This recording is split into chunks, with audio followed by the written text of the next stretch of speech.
Hello every one, എല്ലാവർക്കും സുഖമാണെന്ന് വിശ്വസിക്കുന്നത്. കുറേ നാൾക്ക് ശേഷം ഇന്നൊരു വീഡിയോ ചെയ്യാമെന്ന് വിചാരിച്ചു. നമ്മുടെ മോണ്ടിസറി ടീച്ചേഴ്സിൻ്റെ ഇംഗ്ലീഷ് റൈംസിൻ്റെ ഒരു റെഫറൽ വീഡിയോ ആണ് കേട്ടോ. So I am Reshma, welcome to collect parrot by Reshma. ഇപ്പോൾ വീഡിയോയിലോട്ട് പോയാലോ? ആസ് യൂഷ്വൽ കവർ പേജാണ് ഫസ്റ്റ്. അതിനകത്ത് ഇംഗ്ലീഷ് റൈംസ് എന്ന് മെൻഷൻ ചെയ്തിട്ടുണ്ട്. പിന്നെ കുറച്ച് കുട്ടി കുട്ടി പിക്ചേഴ്സൊക്കെ വരച്ചിട്ടുണ്ട് കേട്ടോ. Next comes index. ഇൻഡെക്സിൽ 40 റൈംസാണ് നമുക്ക് സിലബസ് അനുസരിച്ച് ചെയ്യാനുള്ളത്. അപ്പോൾ നമ്മളതെല്ലാം കറക്റ്റായിട്ട് മെൻഷൻ ചെയ്തിരിക്കണം. നമ്പർ പറയുന്ന റൈംസ് അതേ പേജിൽ ഉണ്ടായിരിക്കണം കേട്ടോ. അപ്പോൾ ഇൻഡെക്സ് അത്രയേ ഉള്ളൂ. നമുക്ക് റൈംസിലോട്ട് പോയാലോ? ഞാൻ ഫസ്റ്റ് കൊടുത്തിരിക്കുന്നത് ട്വിങ്കിൾ ട്വിങ്കിൾ ലിറ്റിൽ സ്റ്റാർ ആണ്. അതിനനുബന്ധപ്പെട്ട കുറച്ച് പിക്ചേഴ്സും എല്ലാം മെൻഷൻ ചെയ്തിട്ടുണ്ട്. നെക്സ്റ്റ് വൺ ബാബ ബ്ലാക്ക് ഷീപ്പാണ്. അപ്പോൾ ഈ ഓരോ റൈംസ് ചെയ്യുമ്പോഴും നമ്മൾ അതിൻ്റെ ഹെഡിങ്സ് ക്ലിയർ ആയിട്ട് കൊടുക്കണം.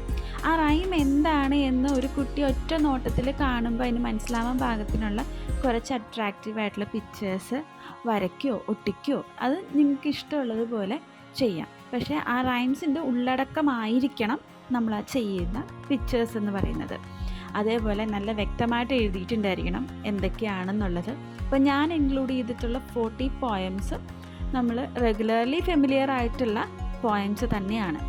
അപ്പോൾ ഈ റൈം ബുക്സ് ചെയ്യുന്നത് നമ്മൾ ടീച്ചേഴ്സിനെ സംബന്ധിച്ച് ഇത് ആ 40 പോയംസ് നമുക്ക് ഫെമിലിയർ ആവണം ഫസ്റ്റ് തിങ്. ആ പോയംസിൻ്റെ ഉള്ളടക്കം നമ്മൾ എങ്ങനെ അതിനെ ഇംപ്ലിമെൻറ്റ് ചെയ്തു എന്നുള്ളത് നമ്മുടെ ആ ഒരു പോയം കാണുമ്പോൾ നമുക്ക് മനസ്സിലാവും. ഓരോ പ്രോജക്റ്റ് വർക്കിലൂടെയും നമുക്ക് നമ്മുടെ ഐഡിയാസ് കൂടുതൽ ഡെവലപ്പ് ചെയ്യാനും നമുക്ക് കുട്ടികളായിട്ടുള്ള കമ്മ്യൂണിക്കേഷന് ഇതൊരു ബ്രിഡ്ജാണ്. കാരണം കുട്ടികൾക്ക് ഫസ്റ്റ് പെട്ടെന്ന് അവർ ക്യാച്ച് ചെയ്യുക കളേഴ്സാണ്. അപ്പോൾ അതുകൊണ്ട് കളർഫുള്ളായിട്ടുള്ളത് ചെയ്യുക.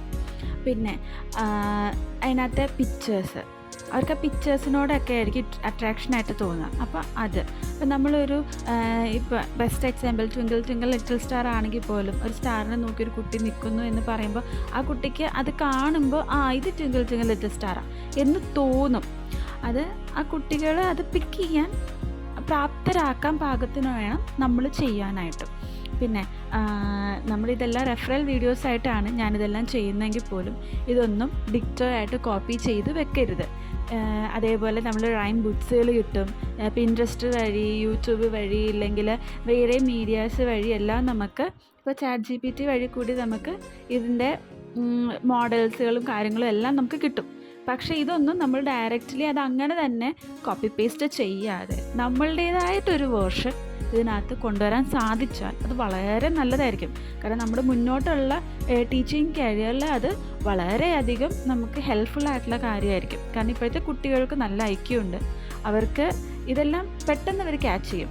അപ്പം നമുക്കും കൂടുതൽ പഠിക്കാനും കൂടുതൽ നമുക്ക് ഇതിനകത്ത് ഓരോന്ന് കണ്ടുപിടിക്കാനുമുള്ള ഒരു ചാൻസാണ് കിട്ടുന്നത്.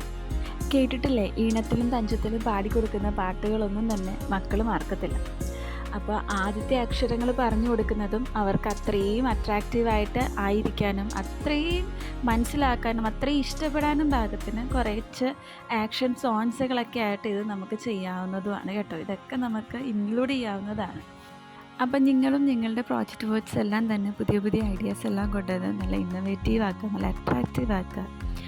ഭാവിയിൽ കുട്ടികളുടെ ഏറ്റവും ഫേവറേറ്റ് ആയിട്ടുള്ള ഏറ്റവും അവരിഷ്ടപ്പെടുന്നൊരു ടീച്ചറായി മാറാൻ നിങ്ങൾക്ക് എല്ലാവർക്കും സാധിക്കട്ടെ കേട്ടോ.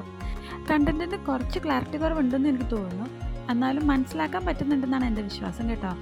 അപ്പോൾ ഇത്രയേ ഉള്ളൂ എൻ്റെ പ്രോജക്റ്റ് വർക്ക് റൈംസിൻ്റെ. അപ്പോൾ നിങ്ങളും അടിപൊളിയായിട്ട് ചെയ്യുക. Thank you for watching my videos. അപ്പോൾ അടുത്ത വീഡിയോ ആയിട്ട് കാണുന്നവരെ ബൈ.